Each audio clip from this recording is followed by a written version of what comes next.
안녕하세요. 오늘은 책 리뷰를 들고 왔습니다. 오늘 리뷰할 책은 백세희 작가의 죽고 싶지만 떡볶이는 먹고 싶어입니다. 출판사는 흔입니다. 일단 작가 소개부터 하자면 백세희 작가는 문예창작학과를 졸업한 뒤 출판사에서 5년간 일했습니다. 작가가 가장 좋아하는 음식은 떡볶이라고 하네요.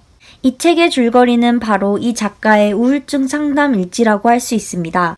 이 작가는 10년이 넘게 기분 부전 장애와 불안 장애를 앓으며 정신과 치료를 받고 있습니다.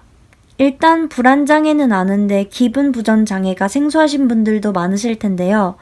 기분 부전 장애는 심한 우울 증상을 보이는 주요 우울 장애와 달리 가벼운 우울 증상이 지속되는 상태를 말합니다. 그래서 우울하다가도 친구들을 만나 재미있는 이야기를 하면 미친 듯이 웃고 또 갑자기 우울해지다가 배가 고파서 먹는 떡볶이를 또 엄청 맛있게 먹는 등 그렇게 일상이 반복된다고 합니다. 그래서 저는 이 책의 제목을 정말 잘 지었다고 생각해요. 우울감 때문에도 괴롭고 죽고 싶다가도 또 맛있는 떡볶이를 생각하면 아무렇지 않게 먹고 싶어하는 기분 부정장애를 잘 나타내는 것 같아요. 이 책은 대부분 대화 형식으로 진행이 됩니다. 작가가 상담받을 때 녹음한 것을 바탕으로 쓰여졌다고 해요. 저도 작고 가벼운 우울증으로 고생을 했었는데 그래서 그런지 이 책을 읽으면서 정말 작가와 저와 비슷한 부분을 종종 찾을 수가 있었어요. 예를 들면 남에게서 사랑을 받지 못할까봐 아니면 심하게 말하면 버려질까봐 자신의 감정에 솔직해지지 않고 척을 하게 되는 거죠. 맞는 척, 괜찮은 척 등등. 그럼 척은 또 척을 낳고 또 그 척은 또 다른 척을 낳게 되는 거죠. 그것도 공감이 갔었고 저는 타인이 저에게 타이틀을 붙이면서 마치 그 타이틀이 공식적으로 나를 정정해주는 듯이 남에게 나는 그런 식이야 라고 말하기도 하고 상대방이 하는 말에 제 생각은 그렇지 않음에도 꼭 공감을 해야 한다고 생각을 했습니다. 여기서 상담사 선생님은 하지만 타인이 나를 표현하는 말에 너무 타이틀을 붙이지 않았으면 좋겠어요. 공감을 더 잘해줘야 한다고 의도하는 순간부터는 숙제가 되거든요. 라고 말을 해주십니다. 정말 공감해야 한다고 하는 순간부터 숙제가 되어버린다는 말이 정말 진심으로 공감이 갔던 것 같아요.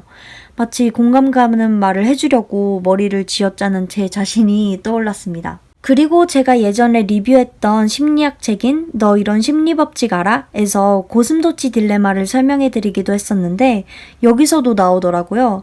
이것 또한 제 자신을 나타내는 것 같았어요. 뭔가 사람들과 거리감을 두고 싶으면서도 혼자 있으면 아프고 또 정말 위로가 되었던 글 중에 하나가 41쪽에 힘들 땐 무조건 내가 제일 힘든 거예요. 그게 이기적인 게 아니에요. 라고 말하신 부분입니다. 보통 사람들은 제가 힘들다고 하면 다른 사람도 똑같이 아니면 더 힘들어 라고 말을 합니다. 하지만 저는 다른 사람이 아니고 저잖아요. 제 인생을 사는 건 막상 저인데 남과 힘든 정도를 비교할 필요는 없다고 생각해요. 제가 그 시기에 힘들면 제가 가장 힘든 게 맞는 것 같아요. 또 55쪽의 작가는 그 마음이 건강하게 작용할 땐 닮고 싶다. 나도 저렇게 되어야지 하는데 어떤 날에는 왜 나는 저런 생각을 못하지? 이런 생각이 들면서 너무 우울해해요. 라고 말을 합니다. 저도 거의 저보다 더 우울한 사람을 보면 항상 이렇게 생각하는 쪽이 많거든요. 정말 이 부분도 나만 그런 게 아니구나 라고 느낄 수 있었어요. 그리고 작가는 71쪽에 저는 혼자 노는 걸 좋아해요. 다만 전제가 있어요. 저를 사랑하는 사람이 있어야 해요.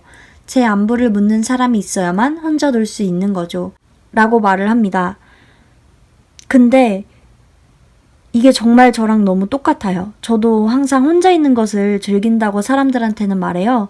실제로도 혼자 영화 보고 노래방 가고 밥 먹는 거 되게 좋아하거든요. 하지만 생각을 해보면 누군가 저를 지켜봐주고 케어해주는 사람들이 있었기에 혼자를 즐긴 것 같아요. 혼자였을 때는 정말 아픈 거죠. 여기서 또 선생님이 전곡을 찌르신 건 128쪽에 사실 공포감은 무언가에 대해 나만 알고 있을 때 더 커지거든요. 혼자 고통받을 때보다 지금처럼 꺼내는 게 훨씬 좋을 수도 있어요. 라고 말을 해주십니다. 제가 근데 이런 타입이거든요. 무슨 일이 있으면 무조건 마음에 닫고 말을 안 해요. 오히려 다른 사람의 이야기를 더 들어주는 편인데 그럴수록 정말 제 고민은 쌓이고 쌓여서 정말 저를 썩게 만드는 것 같아요. 작가는 204쪽에 그리고 조금 씁쓸하다. 우리가 삼켜낸 질문들은 모두 어디로 갈까? 우리 마음 어딘가에 흩어져 사라지거나 심연 속으로 가라앉을까? 어떤 행동이나 습관으로 발현되지는 않을까? 그 침묵이 어떤 이와의 깊은 연결을 방해하지는 않았을까? 나는 그게 참 두렵다. 라고 말을 하면서 제 마음을 정말 잘 나타내 준 것 같아요. 정말 딱 제가 생각했던 것들을 뭔가 멋있게 정리해서 쓴 말?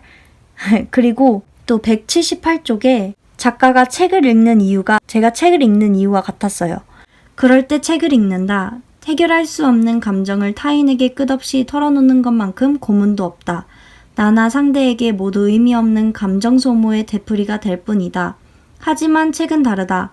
내 생각과 내 상황과 같은 책을 약을 찾듯 찾아 헤매고 종이가 다를 만큼 읽고 또 읽고 줄치고 또 친데도 책은 날 외면하지 않는다. 실증내지 않는다. 결국 긴 시간을 딛고 해결책을 얻고 치유가 될 때까지 조용히 오래 기다려준다. 책의 가장 큰 매력 중 하나다. 라고 말을 해요. 물론 책을 좋아해서 읽기도 하지만 제 우울감과 힘든 일이 많아질수록 비례적으로 책을 읽는 시간이 늘어난 것 같아요. 제가 실제로 유학하면서 책을 또 엄청나게 많이 읽기 시작을 했어요.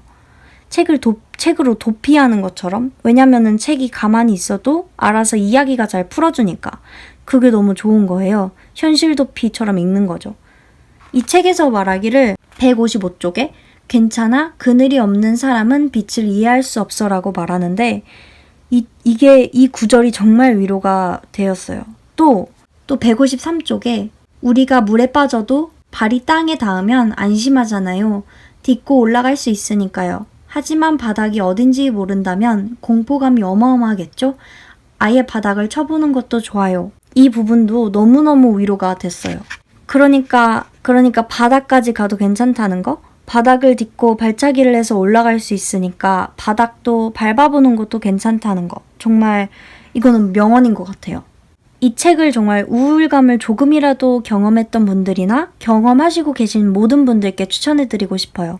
정말 저 글귀 말고도 정말 좋은 말들이 너무 많았고 공감 가는 글도 진짜 많았어요. 여기까지 해서 오늘 리뷰는 마쳐보도록 할게요. 비가 너무 많이 오는데 빗소리나 들으면서 공부도 하다가 책도 읽다가 해야겠어요. 그게 최고의 행복인 것 같아요. 그럼 오늘도 감사하고 다음에 봬요. 안녕.